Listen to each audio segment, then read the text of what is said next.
বিচারের পর আওয়ামী লীগকে নির্বাচনে স্বাগত জানানো হবে ডক্টর ইউনূস। পাকিস্তানে যাত্রীবাহী গাড়িতে অতর্কিত হামলা, নিহত বেড়ে 42। এশিয়া কাপের দল ঘোষণা করল বর্তমান চ্যাম্পিয়ন বাংলাদেশ। স্বাগত জানাচ্ছি মাস্টার মিডিয়ার দুপুরের সংবাদ। সাথে আছে আমি এসআই রাজ। এবারে বিস্তারিত। আওয়ামী লীগকে নির্বাচনে প্রতিদ্বন্দ্বিতা করার জন্য স্বাগত জানানো হবে, তবে তার আগে জুলাই আগস্টের ছাত্র আন্দোলনে হতাহতের ঘটনায় জড়িত আওয়ামী লীগ ও তাদের সহযোগীদের প্রত্যেকের বিচার নিশ্চিত করা হবে।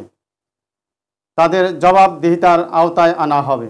বিচারের অপরাধী প্রমাণিত না হলে তারা নির্বাচনে অংশগ্রহণের অধিকার পাবে। যারা অপরাধী নয় তারা নির্বাচনে অংশগ্রহণের জন্য অন্যদের মতোই স্বাধীন। আওয়ামী লীগের বিরুদ্ধে রাজনৈতিক ভিত্তিতে লড়াই করব আমরা।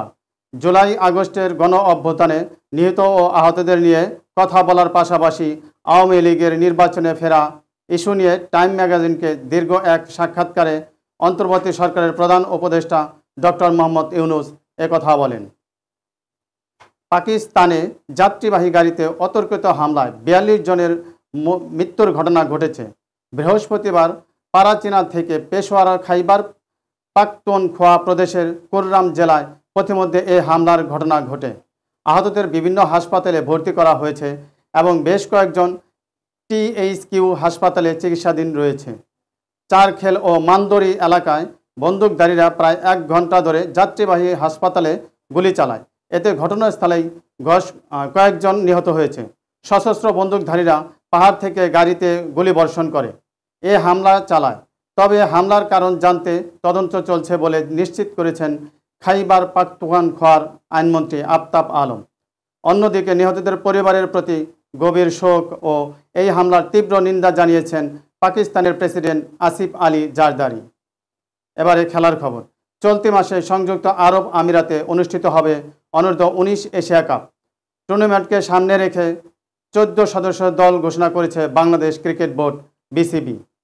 সর্বশেষ অনূর্ধ্ব-19 এশিয়া কাপের ফাইনালে সংযুক্ত আরব আমিরাতকে হারিয়ে শিরোপা জিতেছিল বাংলাদেশ যুবারা।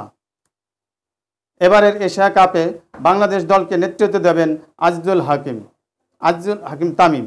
বাংলাদেশ রয়েছে এ গ্রুপে। প্রতিপক্ষ হিসেবে থাকছে শ্রীলঙ্কা, পাকিস্তান ও নেপাল। এছাড়া বি গ্রুপে রয়েছে ভারত, পাকিস্তান, সংযুক্ত আরব আমিরাত ও জাপান।